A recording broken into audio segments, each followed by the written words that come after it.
Hello everyone, आप सबका online history point पे बहुत बहुत स्वागत है। आज का जो हमारा सेशन होगा वो साइंस से रिलेटेड कुछ क्वेश्चंस हैं जो अक्सर एग्जाम में आपके पूछे जाते हैं। तो आप लोग सारे क्वेश्चंस को बहुत ही अच्छे से रीड करिएगा और आप ये कितने क्वेश्चन सही हुए कमेंट सेक्शन में भी बता दीजिएगा। और चैनल को प्लीज़ शेयर एंड सब्सक्राइब जरूर कर दीजिएगा अपने फ्रेंड्स में। तो मैं अपने सेशन को स्टार्ट करती हूँ। पहला क्वेश्चन है इसमें कि प्लाज्मा में जल का परसेंटेज क्या होता है।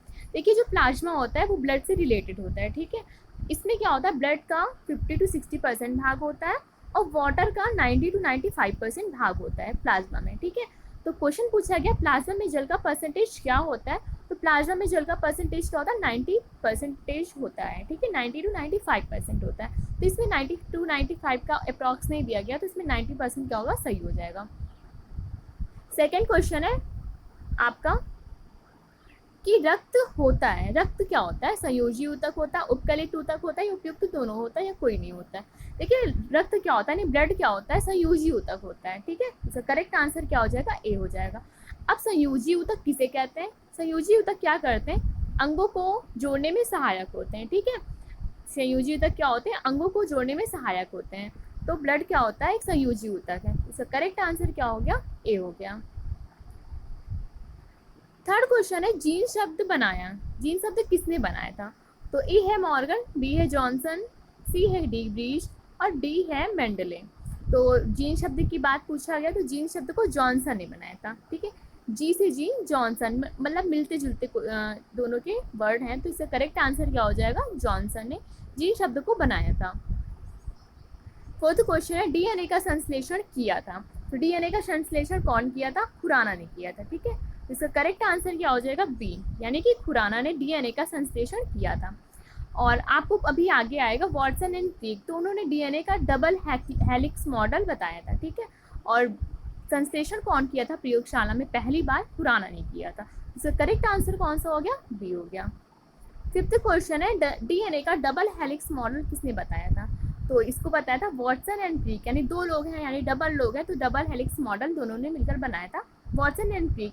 देखिए, डीएनए का ऐसा कुछ आकृति होता है, ठीक है, यही क्या होता है, डबल हेलिक्स मॉडल होता है। तो इसको बताया था आपके वाटसन एंड क्रिक नामक वैज्ञानिक ने बताए थे। तो करेक्ट आंसर क्या हो गया, सी हो गया।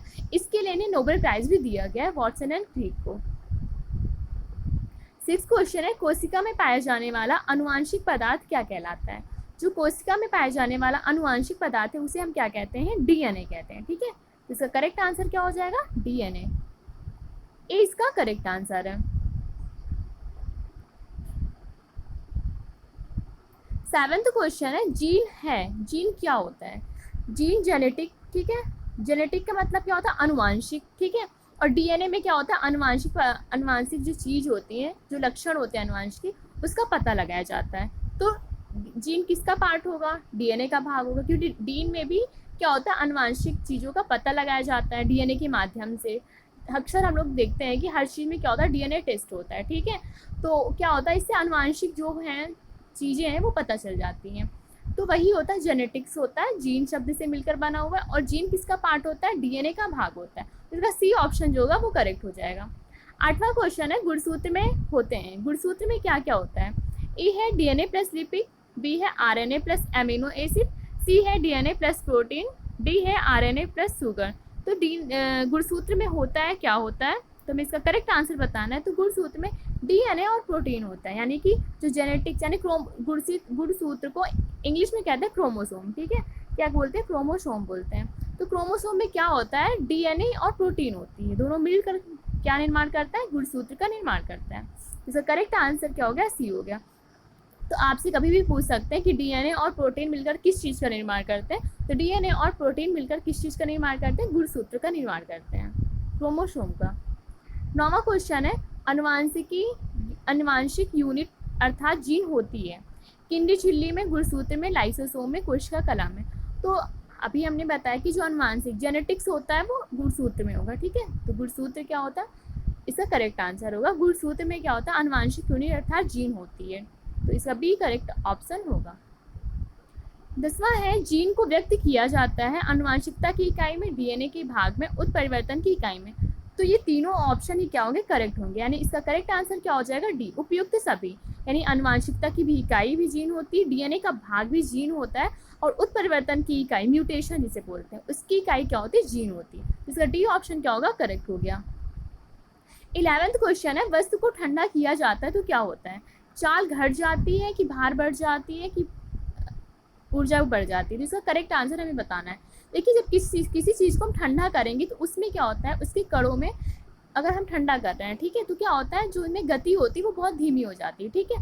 तो क्या होती है, इसकी चाल घट जाती है। मान लीजिए हम किसी भी चीज़ को गर्म कर रहे हैं, कोई भी है, कुकर में कुछ चढ़ाया या चिमटे से कुछ पकड़ के हम गर्म कर रहे हैं, तो क्या होता है, हम देखते हैं बहुत जल्दी क्या होता है, चिमटा अगर हमारा जो हाथ है वहाँ तक आ जाता है, ठीक है, यानी गर्म हो जाता है। कई बार ऐसा होता है, कटोरी में हम कोई चीज़ अगर गैस पे रख के गर्म कर रहे हैं तो क्या होता है, कटोरी बहुत जल्दी गर्म हो जाती है, इससे हमारे क्या होते हैं, हाथ भी कभी कभी जल जाते हैं। तो देखिए, कोई भी चीज़ गर्म होने पर क्या होती है, इसमें चाल जो होती है, चाल बढ़ जाती है, ठीक है, और उसे ठंडा करने पर उसकी चाल, जो कणों में जो गति होती है वो क्या होती है, आपस में घट जाती है। इसका करेक्ट आंसर क्या हो जाएगा, ए हो जाएगा। 12 है, ताप का एसआई मात्रक क्या होता है। देखिए, हर चीज़ का एक मात्रक होता है। ऊर्जा का मतलब इन लोगों क्या होता है, किसी का CGI मात्रक होता है, ठीक है, SI मात्रक होता है, मतलब कई प्रकार के मात्रक होते हैं। तो इसमें पूछा गया ताप का SI मात्रक क्या होता है, तो जो ताप है उसका SI मात्रक क्या होता है, केल्विन होता है। तो इसका करेक्ट आंसर क्या हो जाएगा, ए, केल्विन राइट हो जाएगा। तो इसका करेक्ट आंसर क्या हो जाएगा, केल्विन। देखिए, कोई भी चीज़ होती है उसके 3 मात्रक होते हैं। पहला एक SI, पहला CGS मात्रक होता है, ठीक है, CGS, फिर MKS, उसके बाद होता है SI मात्रक, ठीक है। यानी कि पहले CGS होता है, फिर MKS होता है, फिर SI होता है। तो इसमें पूछा गया ताप का SI मात्रक क्या होता है, तो SI जो होता है MKS का ही एक विकसित रूप होता है, ठीक है। MKS का विकसित रूप क्या कहलाता है, SI कहलाता है। तो देखिए, जैसे कि मान लीजिए जो द्रव्यमान होता है, तो द्रव्यमान का CGS में क्या होता है, ग्राम होता है, ठीक है, और MKS में क्या होता है, किलोग्राम होता है, और जो SI होती है उसका भी मात्रक क्या होता है, किलोग्राम होता है। हमने आपको बताया कि MKS और SI क्या होती है, MKS का विकसित रूप क्या होता है, SI होता है। तो MKS का द्रव्यमान क्या होता है, द्रव्यमान का मात्रक किलोग्राम होता है, और SI में मात्रक क्या होता है, द्रव्यमान का किलोग्राम होता है।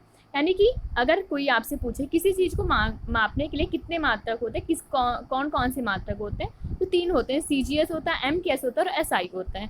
और MKS का विकसित रूप क्या होता है, SI होता है। तो इसी प्रकार ताप का भी पूछा गया कि SI मात्रक क्या होगा, तो ताप का जो SI मात्रक होता है वो केल्विन होता है।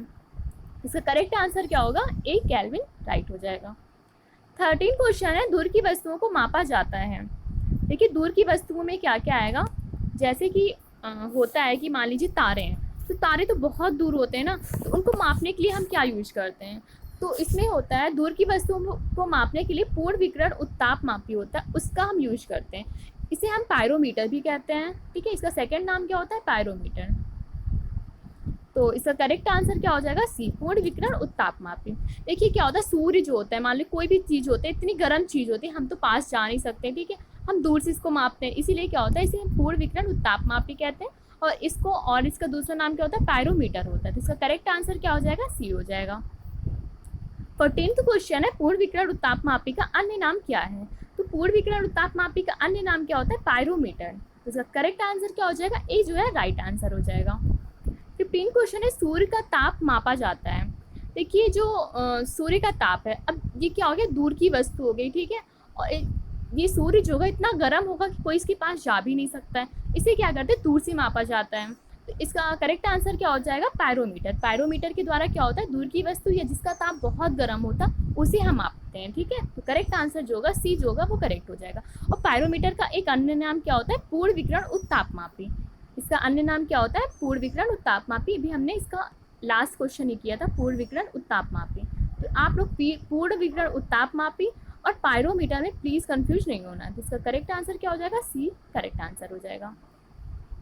16 क्वेश्चन है, एक स्वस्थ मनुष्य का ताप कितना होता है। जो स्वस्थ मनुष्य होता है उसका ताप 37 डिग्री सेंटीग्रेड के आसपास होता है, ठीक है। इसका करेक्ट आंसर क्या हो जाएगा, ए जो है करेक्ट आंसर हो जाएगा। यानी कि जो स्वस्थ मनुष्य होता है उसका तापमान कितना होना चाहिए, 37 डिग्री सेंटीग्रेड होना चाहिए।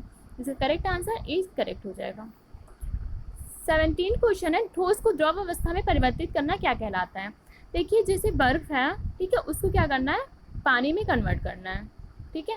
तो हम क्या कहलाएंगे, ठोस को द्रव में कन्वर्ट होने की क्रिया क्या कहलाएगी, क्या कहलाएगी, गलन कहलाएगी।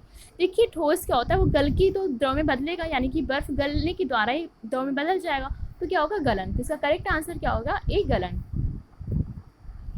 18th क्वेश्चन है, द्रव में वाष्प में परिवर्तित करने को क्या कहते हैं। ये जो द्रव होता है, मान लीजिए वाटर है, इसको वाष्प में परिवर्तित करना, तो ये क्या कहलाएगा, वाष्पन कहलाएगा। वाष्प में परिवर्तित करना वाष्पन कहलाएगा, और द्रव में परिवर्तित करना गलन कहलाएगा। 19th क्वेश्चन है, यदि सरल लोलक की लंबाई यहाँ है 4%, ठीक है, 4% बढ़ा दी जाए तो आवर्तकाल क्या होगा। तो आवर्तकाल जो होगा 2% बढ़ जाएगा। तो इसको हम देखेंगे कैसे, देखिए टी इक्वल टू होता है 2π√L/g होता है, ठीक है। तो यहाँ पे लिखा हुआ है 4% बढ़ा दी जाए, क्या बढ़ा दी जाए, लंबाई।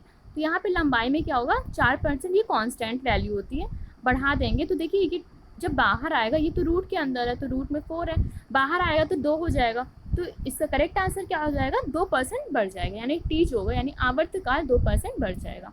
तो बी इसका करेक्ट आंसर होगा। 20 क्वेश्चन है, दलदली सड़कों पर क्यों फिसलते हैं। देखिए जो दलदली सतह होती है इसमें घर्षण की कमी होती है। जैसे हम लोग मान लीजिए सड़क पे जब चलते हैं तो हमारे सड़क की साइकिल से हम जा रहे हैं, तो जो साइकिल की पहिया होती है और सड़क में एक बैलेंस होता है, घर्षण होता है, इस कारण हमारी साइकिल जो है वो आगे बढ़ती है। लेकिन दलदली सतहों पर क्या होता है, घर्षण की कमी आ जाती है, ठीक है, फ्रिक्शन, घर्षण को क्या बोलते हैं, फ्रिक्शन बोलते हैं, उसकी कमी आ जाती है, जिससे क्या होता है हम फिसलने लगते हैं। तो कोई भी चीज़ है, हमें सड़क पर चलने के लिए या किसी भी सतह पर चलने के लिए घर्षण का होना बहुत ज़रूरी, बिना घर्षण के हम लोग नहीं चल पाएंगे। तो इसीलिए दलदली सतहों पर घर्षण की कमी होती है, इसीलिए हम क्या बोलते हैं, फिसल जाते हैं। तो सी ऑप्शन जो होगा इसका करेक्ट हो जाएगा। 21st क्वेश्चन है, जब बैरोमीटर का पारा अचानक गिर जाता है तो क्या होता है। देखिए जब बैरोमीटर, ये बैरोमीटर है मान लीजिए, ठीक है, अगर इसका जो पारा है वो घट जाएगा तो क्या होगा, झंझावात, यानी कि बहुत ज़्यादा इसमें क्या होगा, तूफान आ जाएगा। झंझावात मतलब एक प्रकार का तूफान होता है, वो आ जाता है। लेकिन जब पारा चढ़ जाता है तो क्या होता है, मौसम बिल्कुल क्लीन हो जाता है। तो जो मौसम विज्ञान केंद्र होता है वहाँ पर इसी से मापा जाता है कि भाई मौसम में क्या आने वाला है, बैरोमीटर से, कि मौसम साफ रहेगा, कि मौसम ख़राब होने वाला है, कि बारिश होने वाली। तो बैरोमीटर से क्या है, आसानी से पता चल सकता है कि भाई मौसम कैसा होने वाला है। तो इसका जो डी ऑप्शन होगा वो करेक्ट होगा।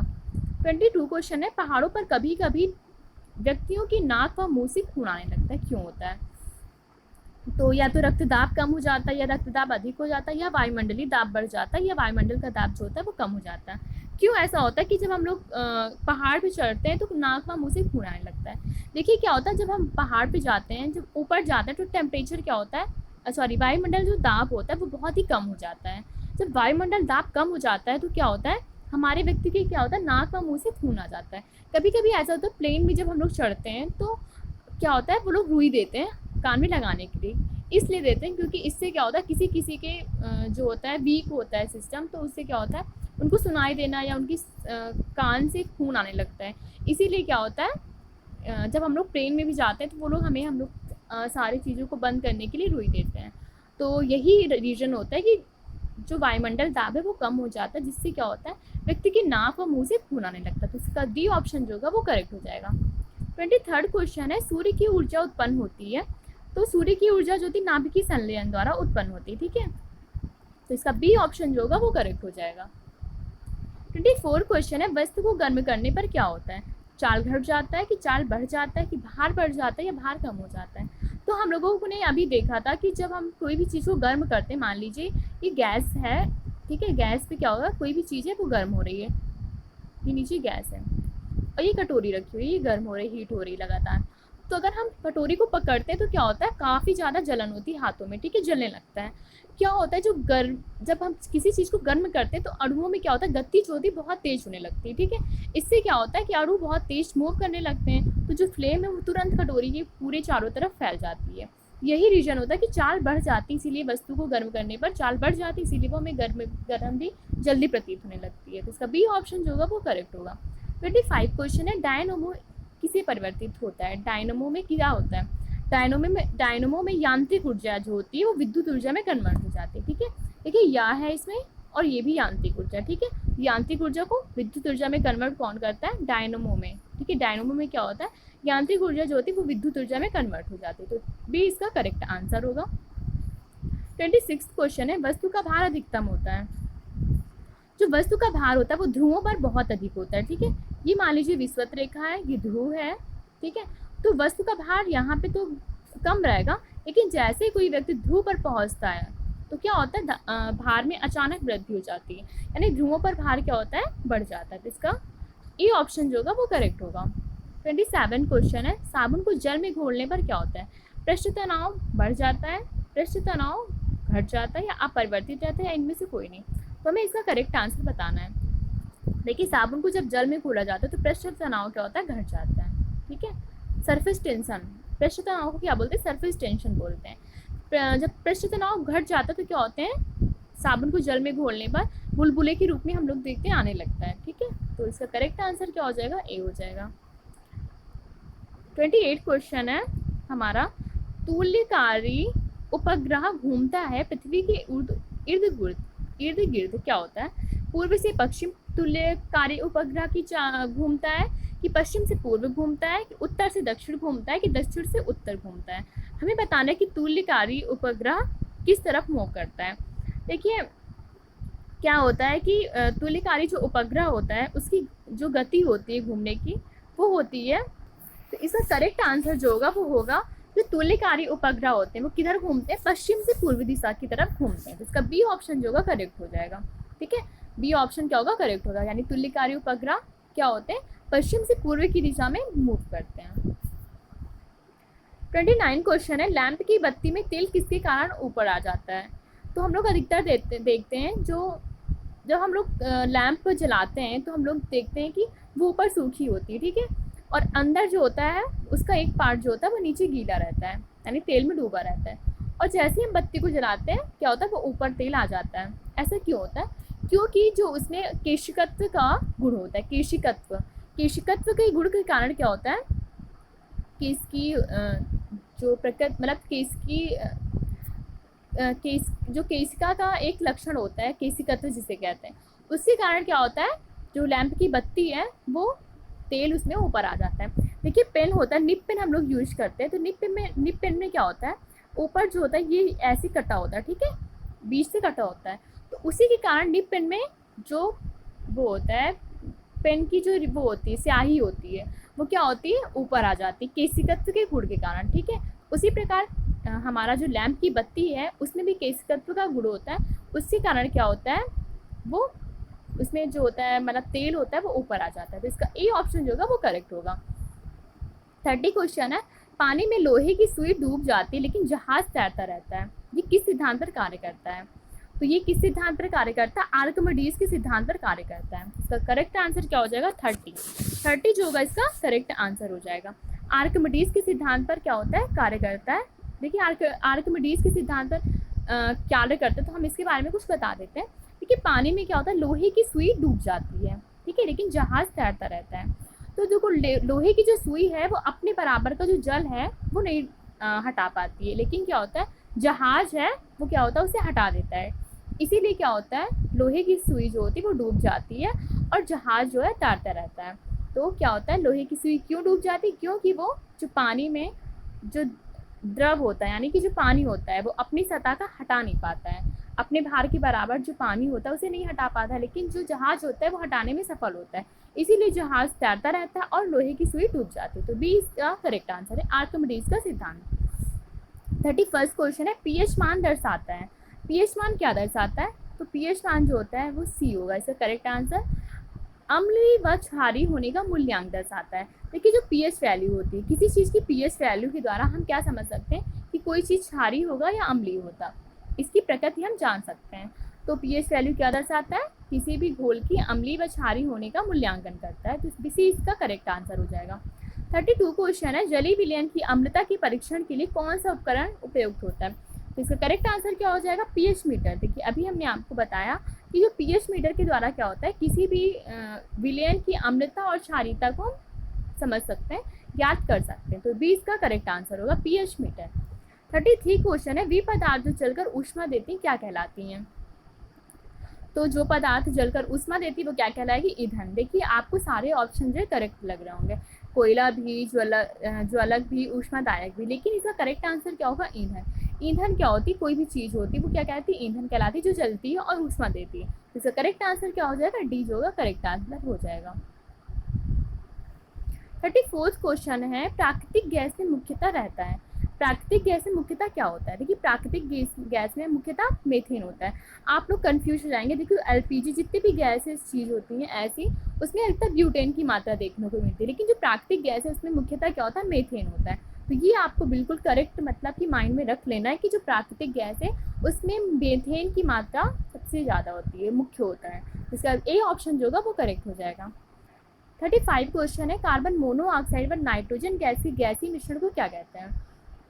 तो इसका करेक्ट आंसर होगा प्रोड्यूसर गैस। प्रोड्यूसर गैस क्या होता है, कार्बन मोनोऑक्साइड और नाइट्रोजन के मिश्रण को कहते हैं, ठीक है, प्रोड्यूसर गैस कहते हैं। तो सी इसका क्या होता है, करेक्ट आंसर हो जाएगा। और प्राकृतिक गैस में भी हमने पढ़ा क्या इंपॉर्टेंट होता है, मेथेन जो होता है, मेथेन गैस जो होती है वो मुख्यतः होती है, ठीक है। तो इसका डी ऑप्शन क्या होगा, वो करेक्ट हो जाएगा। 36 है, एलपीजी में मुख्य रूप से कौन सी गैस होती है। तो हमें बताना है एलपीजी में ब्यूटेन होता है। देखिए प्राकृतिक गैस में मीथेन होता है, लेकिन एलपीजी में मुख्यतः क्या होता है, ब्यूटेन होता है। तो ये आपको अंतर याद रखना है, एलपीजी और आपको एलपीजी और प्राकृतिक गैस में। तो इसका सी ऑप्शन क्या होगा, करेक्ट हो जाएगा। आपको एलपीजी का फुल फॉर्म नहीं पता होगा, तो एलपीजी का फुल फॉर्म क्या होता है, लिक्विड पेट्रोलियम गैस होता है। लिक्विड पेट्रोलियम गैस को क्या कहते हैं, एलपीजी कहते हैं। इंग्लिश जो हम लोगों को क्या जलता है, गैस जिसका जलता है, गैस सिलेंडर जो होता है वो क्या कहलाता है, एलपीजी कहलाता है। तो सी इसका करेक्ट आंसर होगा। 37 है, भूरा कोयला के नाम से जानते हैं। भूरा कोयला को किस नाम से जाना जाता है, तो भूरा कोयला जो होता है उसे लिग्नाइट के नाम से जानते हैं। तो इसका बी ऑप्शन क्या होगा, वो करेक्ट होगा, लिग्नाइट। लिग्नाइट क्या होता है, भूरा कोयला होता है, तो बी इसका करेक्ट होगा। देखिए जो कोयले होते हैं उससे कई प्रकार के होते हैं। देखो एंथ्रासाइट कोयला जो होता है वो बहुत ही ज़्यादा महत्वपूर्ण और बहुत अच्छा कोयला होता है, क्योंकि एंथ्रासाइट कोयला क्या होता है, उसमें कोयले की जो परसेंटेज होती है बहुत ज़्यादा पाई जाती है और ये जलता भी बहुत अच्छा है, तो इसका एंथ्रासाइट होगा। लेकिन एंथ्रासाइट कोयला जो होता है वो बहुत ही कम प्रकृति में पाया जाता है, 20 to 25%। तो इसका करेक्ट आंसर क्या हो जाएगा, डी एंथ्रासाइट।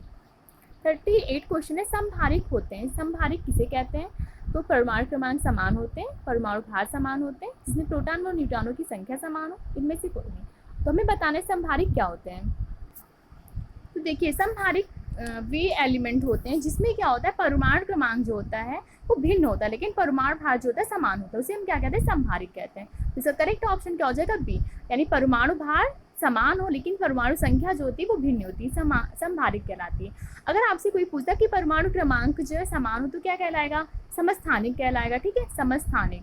तो समस्थानिक और समभारिक आप लोग अच्छे से इसको देखिएगा। समस्थानिक क्या होता है, जिसमें परमाणु क्रमांक समान हो और परमाणु भार भिन्न हो। लेकिन समभारिक क्या होता है, देखिए भार से परमाणु भार हो गया, ठीक है, तो समभारिक में परमाणु भार समान होता है।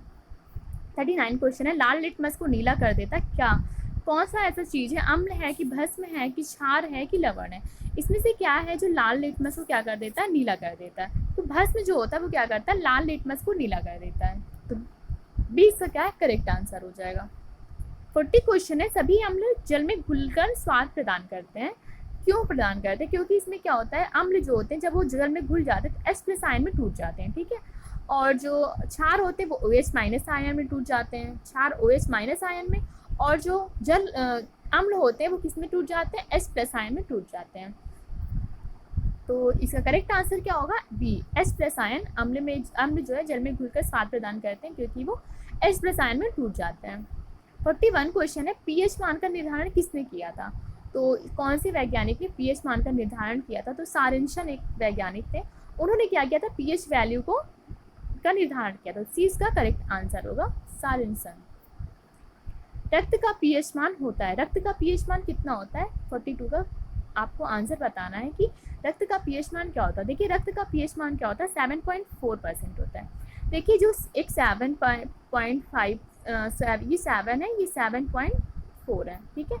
तो 7.7 से कम जो होगा वो अम्ल कहलाएगा और 7 से ज़्यादा जो होगा वो क्या कहलाएगा, क्षार कहलाएगा। तो रक्त का क्या होता है, 7 से ज़्यादा, यानी कि वो क्षार कहलाएगा।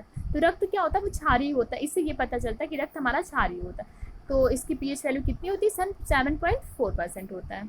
दूध का pH वैल्यू क्या होता है, तो हमें बताना है दूध की pH वैल्यू क्या होती है। तो दूध का pH वैल्यू क्या होता है, 6.6 होता है। इससे ये पता चलता है ये क्या होता है, अम्लीय होता है, ठीक है। और जो रक्त होता है वो क्षारीय होता है, हमने आपको देखा, उसका pH वैल्यू क्या होता है 7.4 होता है, और दूध का 6.6 होता है, यानी अम्लीय होता है। 44 क्वेश्चन है, पानी का pH वैल्यू कितना होता है। देखिए जो 7 होता है उसका ना अम्लीय होता है ना वो क्षारीय होता है, यानी वो उदासीन होता है। तो हमारा जो पानी होता है वो भी क्या है, उदासीन है। तो डी इसका करेक्ट आंसर है, पानी जो होता है उसका pH वैल्यू 7 होता है। 45 क्वेश्चन है, उदासीन घोल का pH मान क्या होगा, जो उदासीन होगा। तो हमने आपको बताया, तो उदासीन का C होगा, यानी कि pH मान जो होगा उदासीन का वो कितना होता है 7.0, यानी कि उसका ना क्षारीय होगा ना अम्लीय होगा, वो उदासीन हो जाएगा, न्यूट्रल। 46 क्वेश्चन है, दो परमाणुओं को समस्थानिक कहा जाता है क्योंकि उसमें क्या होता है, समस्थानिक हम क्यों कहते हैं। अभी हमने बताया कि जो समस्थानिक होते हैं उसमें क्या होता है, परमाणु क्रमांक जो होता है वो समान होता है, तो इसे हम क्या कहते हैं, समस्थानिक कहते हैं। तो इसका हमें करेक्ट आंसर बताना है कि समस्थानिक हम किसे कहेंगे, तो सी उसका करेक्ट आंसर हो जाएगा। परमाणु क्रमांक समान हो लेकिन परमाणु भार जो होते हैं भार होगा, भिन्न हो, जिसे हम क्या कहते हैं, समस्थानिक कहते हैं। सी इसका करेक्ट आंसर हो जाएगा।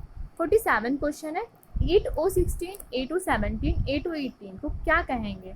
तो देखिए इसमें क्या है 8O16, यानी इसमें क्या है 8 सब में है, तो यहाँ पे जो होता है उसे हम क्या कहते हैं, परमाणु संख्या कहलाती है। जब परमाणु संख्या तीनों में एक समान है तो क्या कहलाएगी, समस्थानिक कहलाएगी। तो इसका करेक्ट आंसर जो होगा वो ए हो जाएगा, समस्थानिक। और 48 है, हाइड्रोजन के आइसोटोप नहीं है। हाइड्रोजन के आइसोटोप कौन सा नहीं है, ए है प्रोटियम, बी है ड्यूटेरियम, सी है ट्रिटियम, होगा यहाँ पे ट्रिटियम, और डी है होन्सियम। तो देखिए जो होन्सियम है वो हमारे हाइड्रोजन का आइसोटोप नहीं है। प्रोटीन, ड्यूटेरियम और ट्रिटियम ये तीनों क्या है, हाइड्रोजन के समस्थानिक हैं, मतलब आइसोटोप है। इसका करेक्ट आंसर क्या हो जाएगा, डी होन्सियम। 49 क्वेश्चन है, कोबाल्ट 60 आमतौर पर विकिरण चिकित्सा और कैंसर जैसे उपचार में प्रयोग किया जाता है क्योंकि ये किरणें उत्सर्जित करती हैं। तो जो कोबाल्ट 16 होता है वो क्या उत्सर्जित करती हैं, तो हमें इसका आंसर बताना है।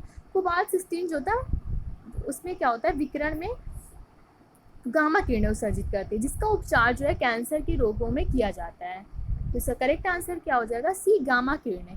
देखिए गामा किरणें क्या है, कोबाल्ट 16 आमतौर पर विकिरण चिकित्सा तथा कैंसर जैसे उपचार में प्रयोग किया जाता है क्योंकि क्या करती हैं, गामा किरणें उत्सर्जित करती हैं। तो कोबाल्ट 60 का हम यूज करते हैं कैंसर के उपचार में, ये हमें पता चल गया क्योंकि गामा किरणें उत्सर्जित करते हैं। 50 क्वेश्चन है, 18 AR40, 19 K40, 20 CA40। तो इसमें क्या है, सारे में AR40, ठीक है 18। तो ये जो है परमाणु भार, सब में परमाणु भार क्या है 40 है। तो यहाँ ऊपर जो होता है वो क्या होता है, परमाणु भार होता है, और जो नीचे होता है क्या होता है, परमाणु संख्या होता है। तो परमाणु भार सब में समान है लेकिन परमाणु संख्या भिन्न भिन्न है, तो क्या हो गए, क्या कहलाएंगे, समभारिक कहलाएंगे। अभी हमने आपको बताया था कि जिसमें परमाणु भार समान हो और द्रव्यमान संख्या या परमाणु भार समान हो लेकिन जो परमाणु क्रमांक वो भिन्न भिन्न, उसे हम क्या कहते हैं, समभारिक कहते हैं। इसका करेक्ट आंसर जो होगा वो बी हो जाएगा। तो इस प्रकार जो है हमने 50 क्वेश्चन की सीरीज को यहाँ कंप्लीट किया, और आप लोग अपने आंसर बताइएगा कि आपके कितने क्वेश्चन 50 में सही हुए हैं। आप लोगों को पहले से पता थे कि नहीं पता थे, या फिर कैसा लगा आपको सेशन, आप लोग कमेंट सेक्शन में प्लीज़ बताइएगा, और प्लीज़ चैनल को शेयर और सब्सक्राइब कर दीजिएगा। तो मैं अपने लेक्चर को यहीं पे समाप्त करती हूँ। थैंक यू, धन्यवाद।